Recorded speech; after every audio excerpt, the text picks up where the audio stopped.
r/pettyrevenge my best friend called me names so I evicted them as their landlord. The words hit me like a slap across the face. You're absolutely pathetic, you know that. Desperate and clingy, throwing your entire life away for some random person you barely know. I stood frozen in my kitchen doorway, staring at my best friend Maya as she paced back and forth across my hardwood floors. The same floors my grandmother had walked on for 40 years before leaving me this duplex. The same floors I'd invited Maya to walk on when I offered her the other unit at half the market rate because she was struggling after graduation. Maya, that's... No, I'm not done.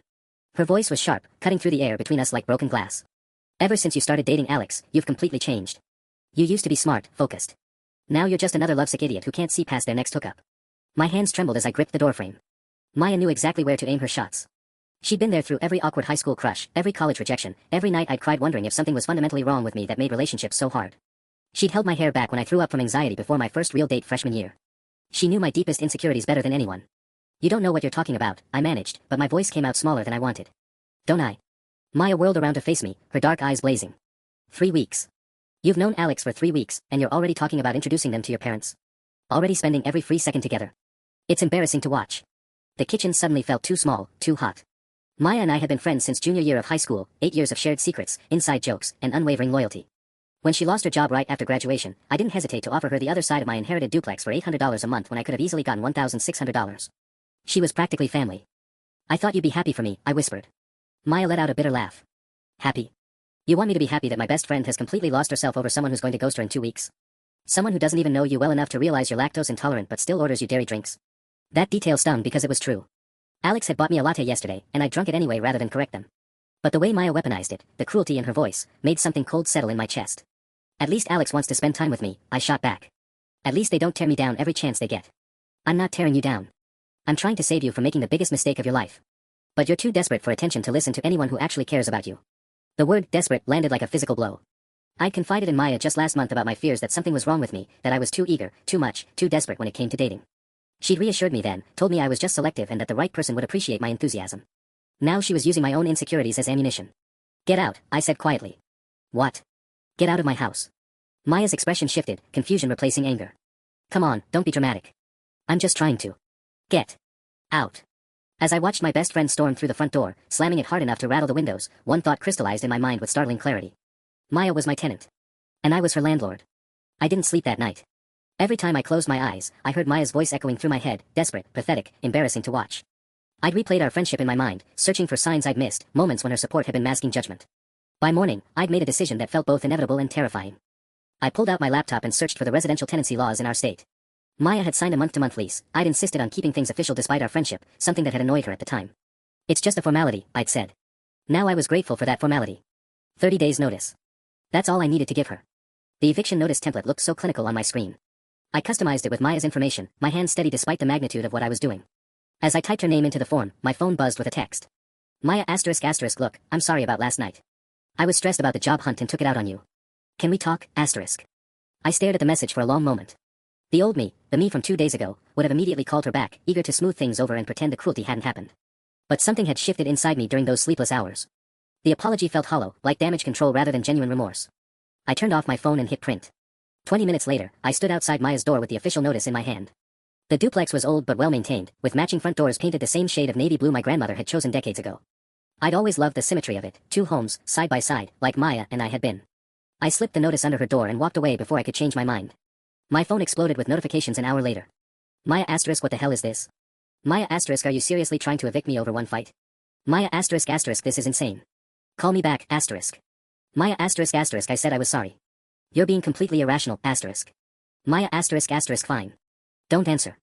But you know I can't afford market rate anywhere else. Is that what you want? For me to be homeless, ***. That last text made my stomach clench. Maya worked part-time at a coffee shop while job hunting in her field, environmental science, which wasn't exactly booming in our mid-sized college town. Most of her income went towards student loans. I'd known all of this when I offered her the below-market rent. But knowing the financial pressure I was putting her under didn't change what she'd done. If anything, it made her cruelty worse. She'd felt secure enough in our friendship, and in her housing situation, to launch those attacks, confident that I'd absorb the damage and forgive her because that's what I always did. My phone rang. Maya's name flashed on the screen. I watched it go to voicemail, then immediately ring again. And again. When I finally answered on the 4th call, her voice was different, smaller, more fragile. Please, can we just talk about this? I know I messed up, but this seems extreme. I can't find anywhere else for $800 a month. You know that. You should have thought about that before you decided to tear me apart in my own kitchen, I said, surprised by how calm I sounded. I was upset about my own life and I took it out on you. That was wrong. But we've been best friends for 8 years. Doesn't that count for something? It did count for something. That's what made her betrayal cut so deep. You have 30 days, I said, and hung up. Outside my window, I could see her unit's curtains twitch. Maya was watching, waiting, probably hoping I'd crack and take it all back. I closed my laptop and went to make coffee. For the first time in years, I felt powerful. The feeling was intoxicating. The next few days passed in an eerie quiet that felt nothing like the comfortable silence Maya and I used to share between our units. Instead of her usual music filtering through the walls or the sound of her terrible cooking shows playing too loud, there was nothing. She was making a point of being as invisible as possible, probably hoping I'd miss her presence and reconsider. What I hadn't expected was for her to recruit reinforcements. You need to call Maya back, Jessica said, sliding into the booth across from me at our usual coffee shop. She's completely falling apart. I looked up from my laptop where I'd been researching market rates for my unit, purely out of curiosity, I told myself. Did she send you here? She didn't have to. I've seen her at work, and she's a mess. She can barely focus long enough to take someone's order without crying. Jessica leaned forward, her expression serious. Look, I get that you two had a fight, but evicting her. That's nuclear. You weren't there. You didn't hear what she said. So tell me.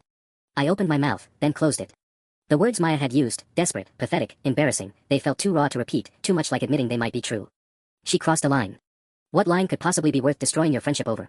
Before I could answer, my phone lit up with a text from Alex, asterisk still on for dinner tonight. Found this great Thai place, asterisk. Jessica's eyes tracked to my screen, and her expression shifted. Oh my god. This is really about Alex, isn't it? What's that supposed to mean? Maya's worried about you. We all are. You've been completely MIA since you started dating them, and when Maya tried to have a real conversation with you about it. A real conversation. The words came out sharper than I intended. Is that what she called it? Jessica held up her hands. I'm just saying, maybe you're both being a little dramatic. Maya's scared she's losing you, and instead of talking it out, you're making her homeless. She has 30 days to find somewhere else. That's not homeless, that's consequences. Consequences for what? Caring about you. I stared at Jessica, seeing Maya's influence in every word she spoke. How long had they been discussing my relationship behind my back? How long had Maya been painting herself as the concerned friend trying to save me from my own poor judgment? Did she tell you she called me pathetic? I asked quietly. Jessica's confident expression flickered. She said you guys both said things you didn't mean. Did she tell you she called me desperate? That she said it was embarrassing to watch me date someone. The silence stretched between us. Jessica shifted in her seat, suddenly unable to meet my eyes. She told you her version, I continued. The version where she's the victim and I'm the crazy landlord who snapped over nothing. But she didn't tell you how she used everything I ever confided in her as a weapon. She's sorry. She's sorry she's facing consequences. There's a difference. I closed my laptop and stood to leave, but Jessica caught my wrist. What happens to your friendship if you go through with this? The question hung in the air like smoke. I looked down at Jessica's hand on my arm, thinking about all the ways Maya had probably spun this story. Poor Maya, just trying to look out for her best friend. Cruel landlord, drunk on power. Maya made that choice when she decided our friendship meant so little that she could say anything she wanted without consequences. I pulled my arm free and walked out, leaving Jessica staring after me. But her question followed me home, what happens to your friendship? Maybe that was exactly the point. That evening, I was chopping vegetables for dinner when I heard voices outside. Through my kitchen window, I could see Maya standing on the front walkway with someone I didn't recognize, a tall woman with short gray hair and a clipboard. My stomach dropped. Maya was talking to what looked like a housing advocate or legal aid worker. I watched them examine the property, the woman taking notes while Maya gestured animatedly. When they moved toward Maya's unit, I lost sight of them, but 20 minutes later, there was a knock at my door.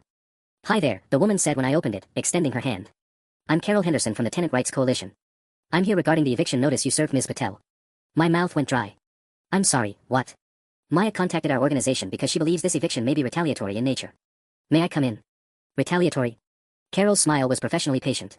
When a landlord evicts a tenant shortly after a personal dispute, especially when rent has been paid on time and no lease violations have occurred, it raises red flags. I felt heat creeping up my neck. This is a month-to-month lease. I have the right. You absolutely do have rights as a property owner, Carol interrupted smoothly. But tenants also have rights, including protection from retaliatory eviction. I'd like to ask you a few questions, if you don't mind. I minded very much, but Carol was already pulling out her clipboard. Has Ms. Patel ever been late with rent? No, but... Any noise complaints? Property damage? Lease violations of any kind? No, however. And this eviction notice was served approximately 12 hours after you two had a personal argument, is that correct? The way she phrased it made me sound petty and vindictive. Look, you don't understand the situation. Help me understand then. What legitimate grounds do you have for this eviction?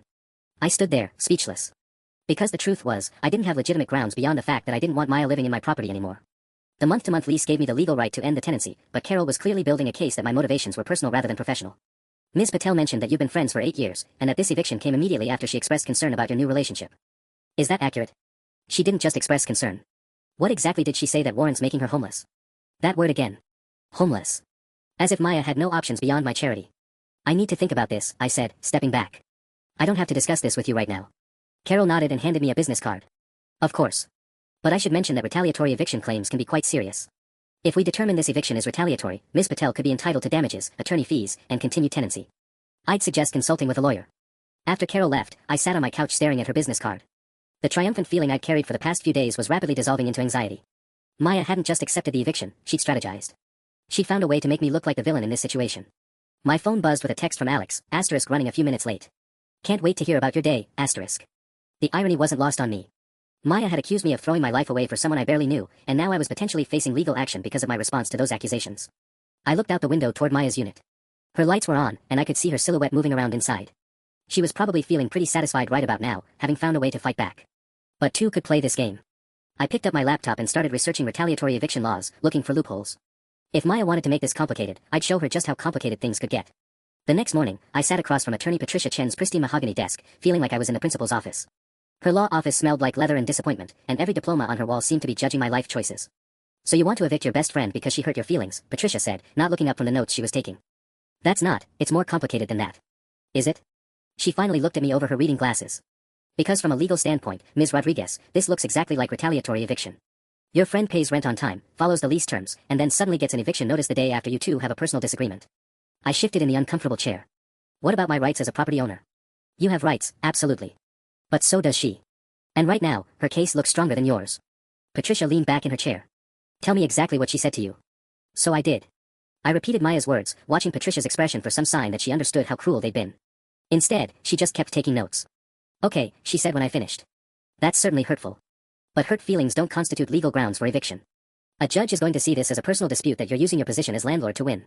So what am I supposed to do? Just let her live there after what she said? You have a few options. First, you could withdraw the eviction notice and try to work things out personally. Second, you could proceed and likely face a retaliatory eviction lawsuit that could cost you thousands in damages and attorney fees. Or third. She paused dramatically, and I leaned forward. Third, you could document legitimate reasons for eviction. But I cannot and will not advise you to manufacture grounds that don't exist. What kind of legitimate reasons? Patricia's expression grew stern. Real ones. Late rent, property damage, lease violations that actually occur. Not made-up reasons to justify personal revenge. I left her office feeling worse than when I'd arrived, her warning about manufactured evidence echoing in my head. But as I drove home, another plan began forming. Maya's lease was month to month, but it still had terms. Specific, enforceable terms that she'd agreed to follow. Maybe I couldn't evict her for hurting my feelings, but if she happened to violate her lease agreement. Back home, I pulled out Maya's lease and read through every clause. No smoking inside the unit. No pets without written permission. No subletting. Quiet hours between 10 p.m. and 7 a.m. No alterations to the property without consent. I'd written these terms myself when Maya first moved in, copying them from a standard lease template. At the time, they'd felt like meaningless formalities between friends. Now they looked like a roadmap.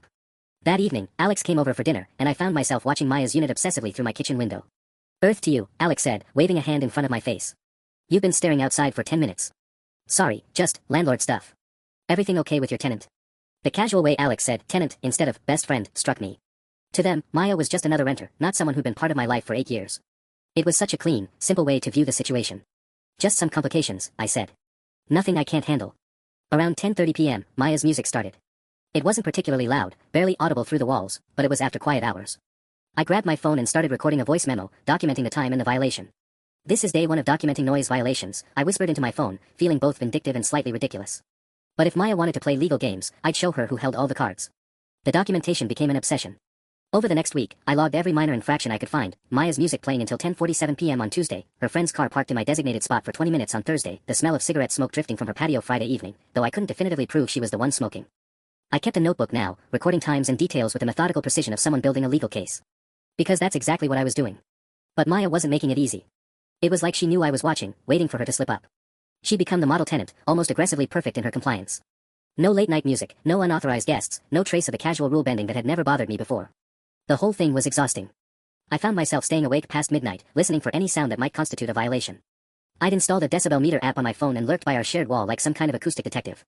Alex started commenting on how tired I looked, how distracted I seemed during our dates. Maybe you should just sell the place, they suggested over coffee Thursday morning. Being a landlord sounds like it's stressing you out. The suggestion hit me wrong. I'm not going to sell my grandmother's house because one tenant is being difficult. I thought she was your friend. Was, I corrected. Past tense. Alex raised their eyebrows but didn't push. They'd learned not to dig too deep into the Maya situation after I'd snapped at them for asking too many questions earlier in the week. Another casualty of this whole mess, Maya's accusations about me changing were starting to feel prophetic. Friday afternoon, I was reviewing my violation log when I heard unfamiliar voices outside. Through my window, I saw Maya talking to two people I didn't recognize, a couple who looked to be around our age, the woman holding what appeared to be a lease application. My blood went cold. Was Maya trying to sublet without permission? I watched them examine the outside of her unit, Maya pointing out features like she was giving a tour. The man took pictures with his phone while the woman made notes on a clipboard. It looked exactly like apartment hunting. I grabbed my phone and started recording through the window, my hands shaking with a mixture of excitement and rage. Finally. A clear, documented lease violation that had nothing to do with hurt feelings or personal disputes. But as I watched, something felt off. Maya kept glancing toward my windows, her gestures seemed overly theatrical, and she was speaking louder than necessary.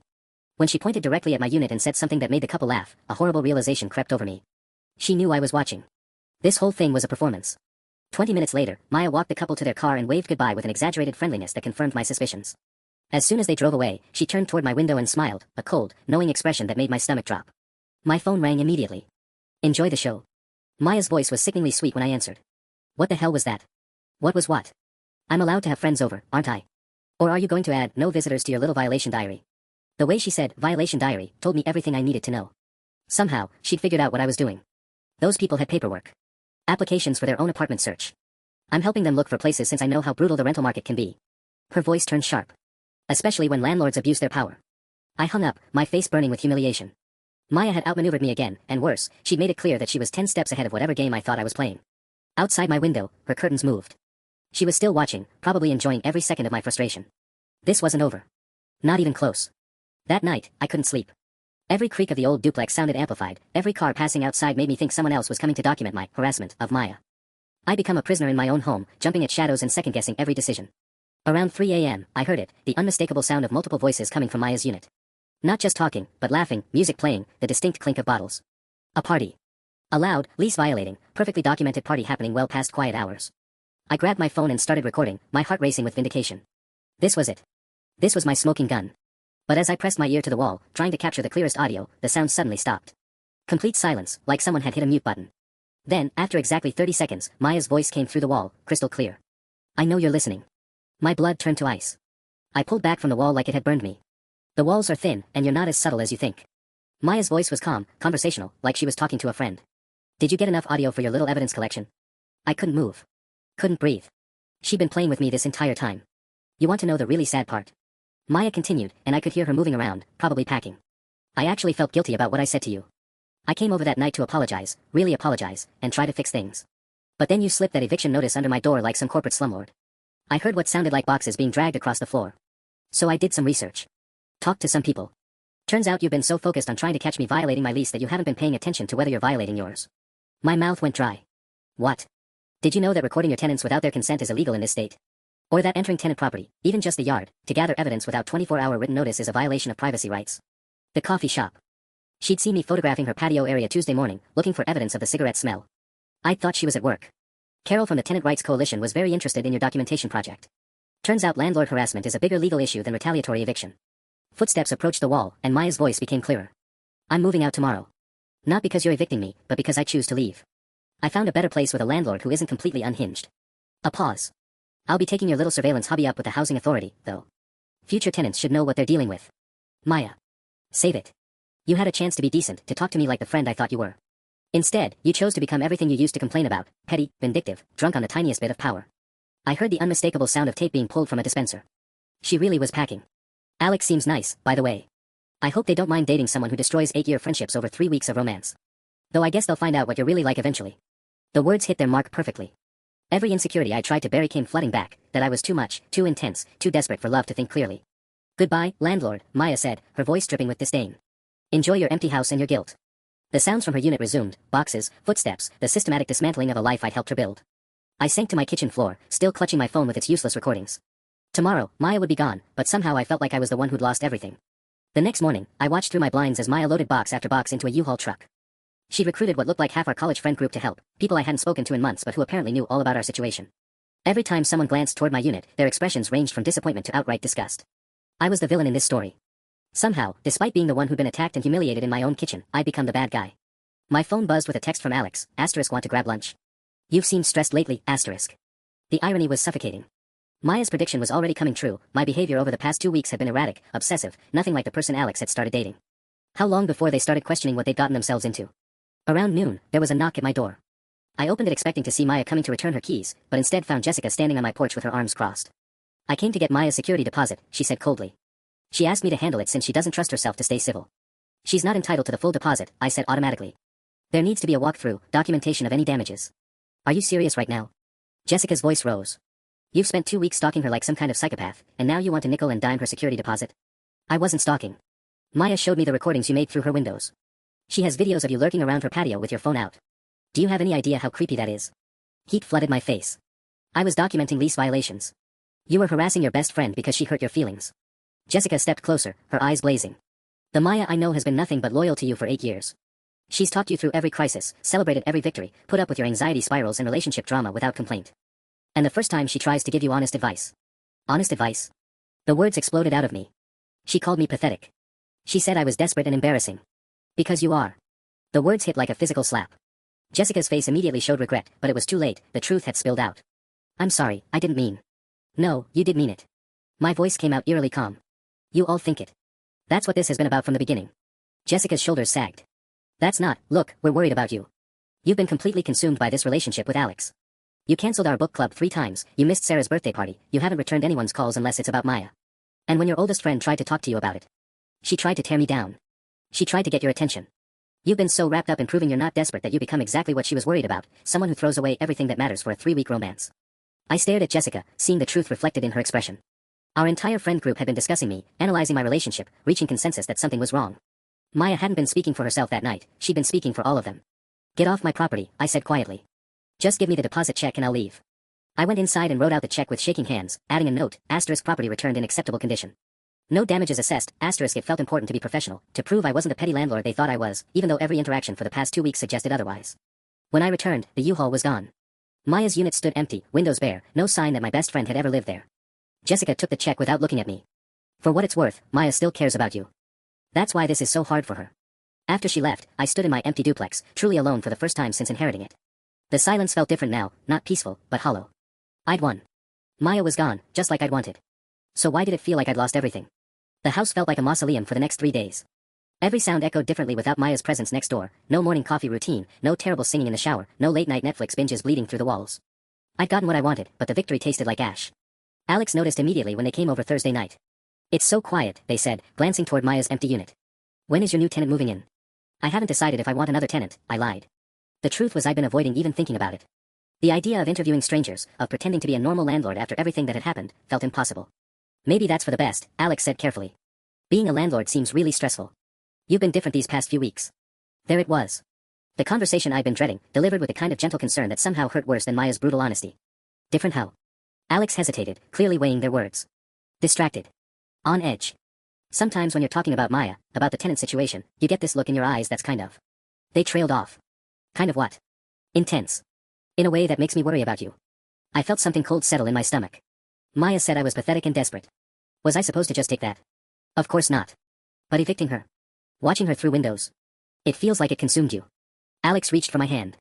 I barely know Maya, but from what you've told me, she was important to you. Are you really okay with how this ended? Before I could answer, my phone rang. Unknown number. Ms. Rodriguez? This is Carol Henderson from the Tenant Rights Coalition. We spoke last week about Maya Patel's eviction. My blood went cold. What can I do for you? I wanted to follow up on our investigation. While Ms. Patel has vacated the property, we've completed our review of her complaint. We found sufficient evidence of landlord harassment to refer this matter to the State Housing Authority. Alex was watching me, their expression shifting to concern as they watched the color drain from my face. What does that mean exactly? I managed. You'll receive official notice within 10 business days. The penalties for landlord harassment can include fines up to $5,000 and mandatory mediation. There's also the matter of Ms. Patel's potential civil claim for damages. After Carol hung up, Alex stared at me. What was that about? Nothing. Just landlord bureaucracy. But Alex wasn't buying it. That didn't sound like nothing. And who was taking pictures through windows? I could see the pieces clicking together in their mind, my strange behavior, the obsessive way I'd been talking about Maya, the fact that my best friend had suddenly moved out after 8 years of friendship. You were stalking her, Alex said quietly. It wasn't a question. I was documenting lease violations. By taking pictures through her windows. By recording her conversations. Alex stood up, running their hands through their hair. Jesus, no wonder she left. She started this. She attacked me in my own house. So you used your position as her landlord to get revenge. Alex looked at me like they were seeing me clearly for the first time. Maya was right, wasn't she? About what kind of person you really are. The words hit like a punch to the gut. What's that supposed to mean? Someone who destroys an 8-year friendship over a fight. Someone who abuses power when they don't get their way. Alex grabbed their jacket from my couch. Someone who lies about it afterward. Where are you going? I need some space to think.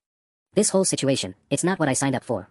After Alex left, I sat alone in my kitchen where this had all started, staring at the spot where Maya had paced while calling me desperate.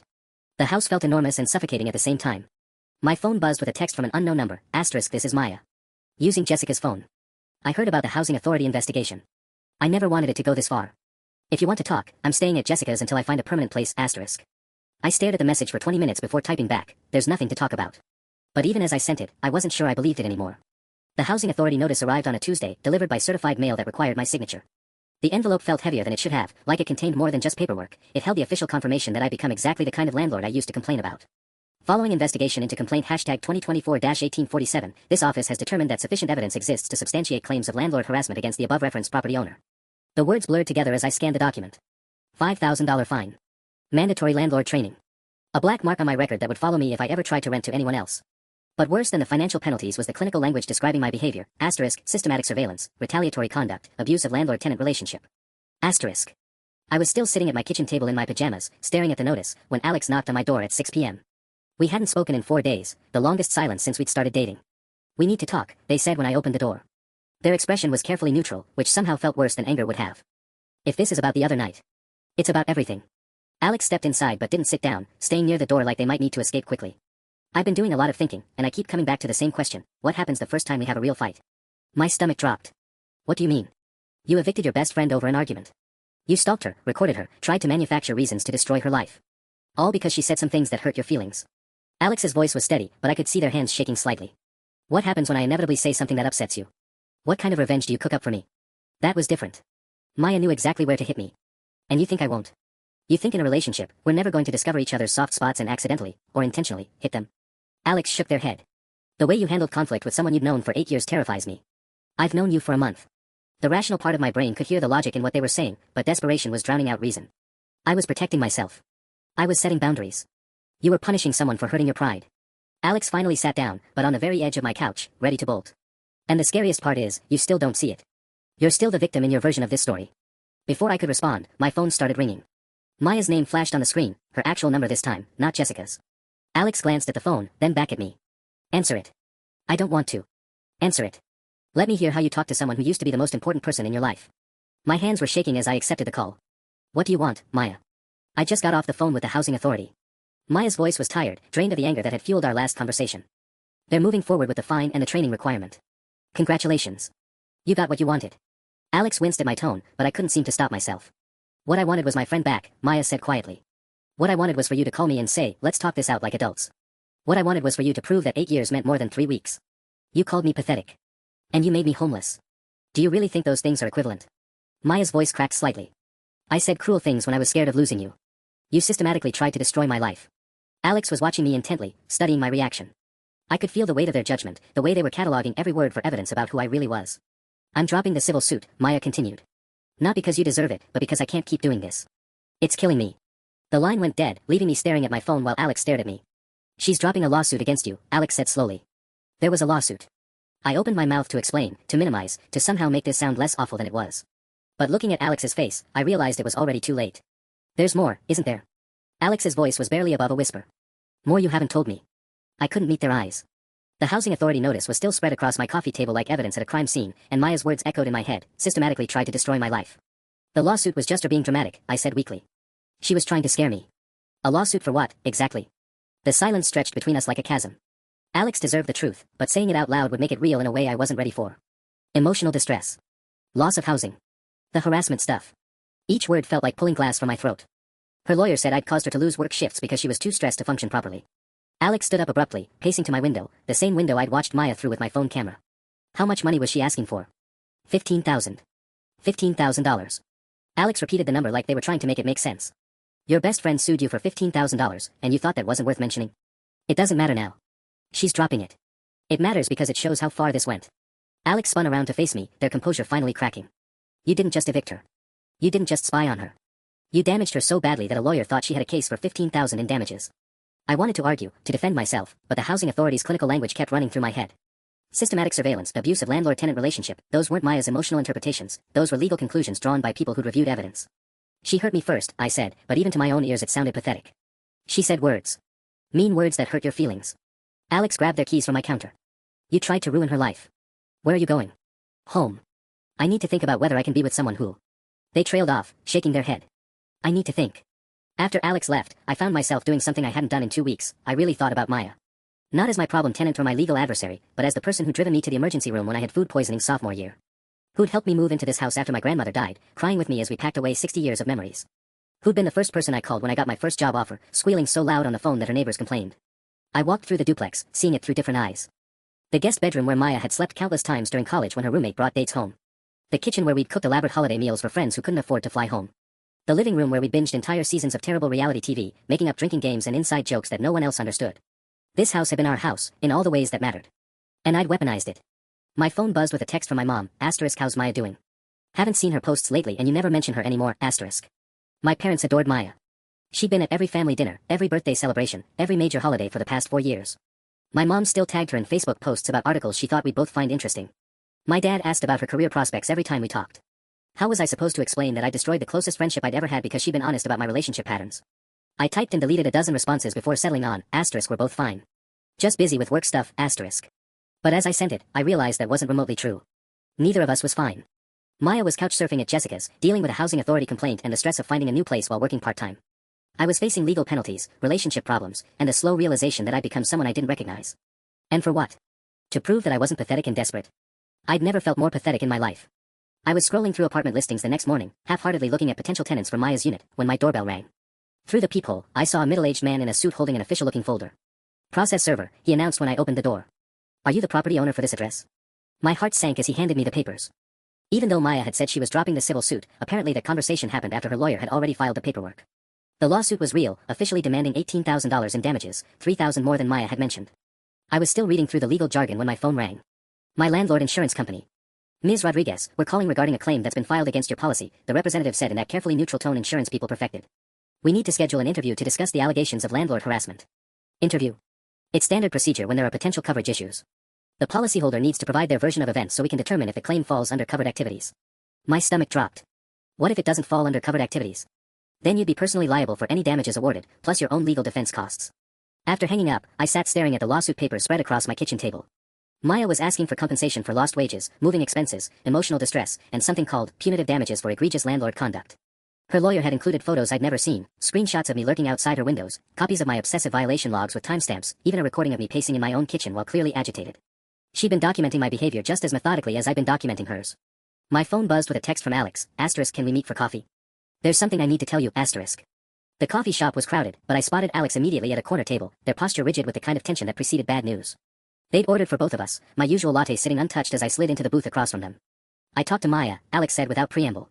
The words hit like ice water. "You what?" "Jessica gave me her number. I needed to understand what really happened between you two." Alex's hands were wrapped around their coffee cup like they were trying to absorb its warmth. "She told me about the night you two fought. She told you her version. She played me a recording." My mouth went dry. "What recording?" "Apparently she started recording when things got heated, thinking you might both say things you'd regret and she could play it back later to work through it." Alex's voice was carefully controlled. "I heard everything. What she said to you, and what you said back." I tried to remember exactly what I'd said that night, but the conversation was a blur of hurt and anger. "What did I say?" "You told her she was jealous and pathetic. You said she'd always been bitter about other people's relationships because no one could tolerate her for more than a few months. You said she was a failed adult living off your charity." The words came flooding back, and with them a wave of nausea. I'd been so focused on Maya's cruelty that I'd completely forgotten my own. "You were both horrible to each other," Alex continued. "But Maya apologized the next day. She came to your door, and you wouldn't even talk to her. She hurt me first. And you hurt her back. Then she tried to fix it, and you escalated." Alex finally met my eyes. There's a difference between having a fight and choosing to keep fighting. I stared into my untouched latte, seeing the conversation that night with new clarity. Maya had been cruel, yes, but I'd been equally vicious. The difference was that when she tried to de-escalate, I'd chosen revenge. "I can't do this anymore," Alex said quietly. "You're breaking up with me. I'm protecting myself." They stood up, leaving their coffee half-finished. Maya was right about one thing, you do throw your life away for relationships. But not in the way she meant. You threw away 8 years of friendship because you couldn't handle 3 weeks of criticism. "Alex, please. What happens when we've been together 8 years and I say something that hurts you? Do I get the same treatment Maya got?" They shouldered their bag. "I'm not willing to find out." As Alex walked away, I sat alone in the coffee shop, surrounded by the normal sounds of people living their lives. Students studying for exams. Friends making weekend plans. Couples sharing inside jokes over shared pastries. I pulled out my phone and stared at Maya's contact information. In the past month, I'd lost my best friend, my boyfriend, $15,000 in legal fees, and any hope of feeling safe in my own home. For the first time since this started, I wondered if Maya had been right about everything. The insurance investigator arrived on a gray Thursday morning, looking like every bureaucrat who'd ever delivered bad news. Margaret Walsh introduced herself with a kind of firm handshake that meant business, then proceeded to turn my life inside out for 3 hours. "Walk me through your decision-making process," she said, sitting at my kitchen table with a digital recorder between us. "When you served the eviction notice, what was your primary motivation?" I practiced this conversation in my head for days, crafting responses that sounded professional and landlord appropriate. The tenant relationship had become untenable. There were ongoing conflicts that affected the peaceful enjoyment of the property. Margaret's pen didn't move. "Ms. Rodriguez, I've reviewed the documentation provided by Ms. Patel's legal team. The eviction notice was served approximately 14 hours after your personal argument. Are you claiming this timing was coincidental?" "No, but..." "And the surveillance activities that followed, photographing the tenant's unit, recording through windows, monitoring her visitors, how do those relate to peaceful enjoyment of property?" Each question felt like a trap. Margaret had clearly done her homework, studying Maya's evidence with the methodical precision of someone who'd seen this exact scenario play out dozens of times before. "I was documenting potential lease violations," I said weakly. "By hiding behind your curtains with a camera phone?" Margaret consulted her notes. "Ms. Patel provided video evidence of you crouching beside your window at 6:47 a.m. on a Tuesday, filming her while she took out her trash. What lease violation were you documenting?" Heat crawled up my neck. I'd forgotten about that morning. I'd been checking to see if Maya was throwing away anything that might constitute evidence of unauthorized pets or smoking. Looking back, it sounded insane even to me. I was being thorough. "You were harassing your tenant." Margaret's voice remained professionally neutral, but her assessment was devastating. "Based on the evidence I've reviewed, your insurance policy will not cover this claim. Personal disputes between friends don't fall under landlord liability coverage, and harassment is explicitly excluded from your policy terms." My coffee cup felt too heavy to lift. "What does that mean exactly?" "It means you're personally responsible for any damages awarded in a civil suit, plus your own legal defense costs. I'd estimate you're looking at minimum $40,000 in total exposure, possibly more if punitive damages are awarded." $40,000. More than I made in a year at my part-time job. More than I had in savings. The duplex was my only real asset, inherited free and clear, but taking out that kind of loan against it would mean decades of payments. "There's something else," Margaret continued, pulling out another folder. "During our investigation, we discovered this isn't your only legal problem." She slid a document across the table. Official letterhead from the city housing department. Someone filed a complaint about unpermitted rental activity. Apparently, when you inherited this property, you never obtained the proper licenses and inspections required for a 2-unit rental. You've been operating illegally for over a year. The room started spinning. But it was already set up as a duplex when my grandmother. Your grandmother lived here alone and used the second unit for storage, according to city records. When you began renting it out, you should have applied for a rental license, had inspections done, and brought the property up to current multi-unit housing codes. Margaret's expression was almost sympathetic. "The penalties start at $10,000, plus you'll need to cease all rental activity until you're properly licensed." I stared at the citation, seeing the fine print that essentially forbade me from having any tenants until I'd spent thousands on upgrades and inspections. Even if I wanted to rent Maya's unit to someone else, I couldn't. I was stuck with an empty duplex and no rental income to help cover the mortgage I'd need for the lawsuit damages. "The complaint was filed anonymously," Margaret said, gathering her papers. "But the timing is interesting. Someone who knew your rental situation quite well wanted to cause you maximum financial difficulty." After she left, I sat in my empty house doing math that didn't add up. Lawsuit damages, legal fees, housing violations, lost rental income. I was looking at financial ruin. And somewhere across town, Maya was probably feeling very satisfied with her revenge. Two could definitely play this game. The question was whether I had any moves left. I spent that weekend in a haze of desperate research, diving into tenant rights law and looking for any loophole that might save me. But every legal website, every consultation with budget lawyers, led to the same conclusion: I was screwed. Monday morning brought another unwelcome visitor. A thin man in an ill-fitting suit rang my doorbell at 7 a.m., holding a clipboard and wearing the expression of someone who enjoyed delivering bad news. "City housing inspector," he announced. "I'm here for the compliance review." I'd forgotten about the inspection requirement buried in the housing violation notice. He spent 2 hours methodically cataloging everything wrong with my duplex as a rental property: outdated electrical in Maya's unit, missing carbon monoxide detectors, windows that didn't meet egress requirements, a water heater that wasn't up to code. "You're looking at about $15,000 in mandatory upgrades," he said, scribbling notes that would determine my financial future. "Plus inspection fees and permit costs. Nothing can be rented until everything's certified compliant." After he left, I called my parents. I'd been putting it off for weeks, but I needed help, and they were my only option. "Honey, slow down," my mom said when I tried to explain the situation. "You're being sued for what now?" "Landlord harassment." "It's complicated. Maya and I had a falling out." "Maya? You're Maya. What happened? Is she okay?" The concern in my mom's voice was immediate and genuine. Maya had spent countless holidays at our family table, had called my parents when I was too sick to contact them myself freshman year, had been like a second daughter to them. She moved out. We had a disagreement about my dating life, and things escalated. Escalated how? "What did you do?" Not what happened, but what did you do? Even my own mother knew me well enough to assume I'd been the instigator. I gave them the sanitized version, focusing on Maya's cruel words while minimizing my response. But my dad, who'd spent 30 years as a union negotiator, cut through the spin immediately. "Let me get this straight. You evicted her after a personal argument, then started spying on her with cameras?" His voice carried the disappointed tone I remembered from teenage lectures. "Jesus Christ, kiddo. What were you thinking?" "I was protecting my property investment." "You were having a tantrum." My dad's voice rose. "Maya's been part of this family for years. She was at your grandmother's funeral, for God's sake. She helped you clean out the house when you inherited it. She called me pathetic. And you proved her right. The words hit like a slap. You think your grandmother would be proud of how you've used her house as a weapon against someone she considered family? My mom took the phone back, her voice gentler but no less disappointed. Sweetheart, we can help with some money, but first you need to fix this situation with Maya. Whatever she said to you, losing your oldest friend over it isn't worth it. It's too late for that. She's suing me for $18,000. Because you gave her no choice. You forced her into a corner and then acted surprised when she fought back. After hanging up, I realized my parents, the people who were supposed to be unconditionally on my side, weren't going to support me in this. In their eyes, I betrayed someone they loved, and no amount of hurt feelings justified what I'd done. I was completely alone in this mess I'd created. That afternoon, I did something I'd been avoiding since this started. I drove past Jessica's apartment complex where Maya was staying. I didn't have a plan, exactly, but desperation was making me bold. Maya's car was in the parking lot, the same beat-up Honda I'd helped her buy junior year when her previous car died during finals week. Seeing it parked in this unfamiliar place, surrounded by strangers' vehicles, drove home how completely I'd disrupted her life. I was sitting in my car, working up courage to knock on Jessica's door, when Maya emerged from the building carrying a laundry basket. She looked thinner than I remembered, tired in a way that went deeper than just lack of sleep. Our eyes met across the parking lot, and for a moment, neither of us moved.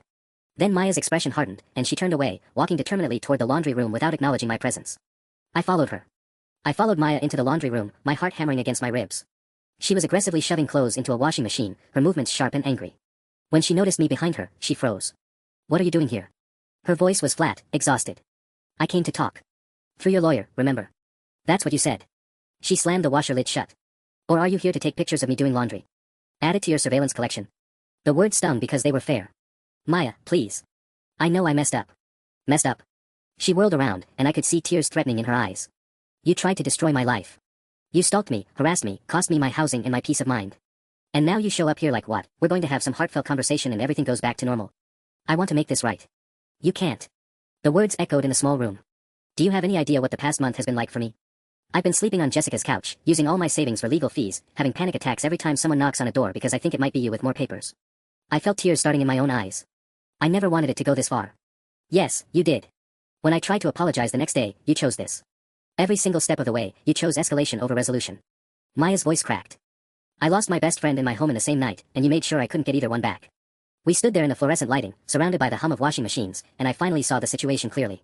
Not through the lens of my hurt feelings or wounded pride, but through Maya's eyes. I'd taken someone who tried to help me, clumsily, cruelly even, and systematically dismantled their life. I'm dropping the lawsuit, I said quietly. What? I'm calling my lawyer tomorrow. I'm dropping the housing authority complaint, paying all your legal fees, and... I took a shaky breath. I'm selling the duplex. Maya stared at me. You don't have to. Yes, I do. You were right about everything.